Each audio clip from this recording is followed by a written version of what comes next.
बिल्कुल ओके, जी जी हर चीज़ हाँ ठीक है। जी। चलें जी, यही जो मेडिसिन हमने की है इसकी। नए आने वाले दोस्तों से गुजारिश है कि वेटनरी प्लानट को सब्सक्राइब करें और बेल आइकन पर भी क्लिक करें और ऑल पे क्लिक करें ताकि आपको तमाम नई वीडियोस की अपडेट भी मिलती रहें। अस्सलाम वालेकुम फार्मर्स आज हम इसको दूसरा दिन चेक करने आए हैं गोट को, जिसको लीवर फ्लूक का मसला था और स्वेलिंग थी।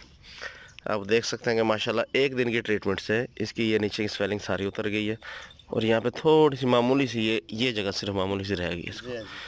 तो ट्रीटमेंट हम इसकी रिपीट करेंगे इंशाल्लाह, और रिपीट करने के बाद आपसे हम लास्ट में शेयर करते हैं इसको दोबारा चेक करने की ज़रूरत नहीं पड़ेगी इंशाल्लाह। ये रिकवर हो गई है, तकरीबन 90% रिकवर हो गई है, सिर्फ 10% इसका जो है मसला रह गया।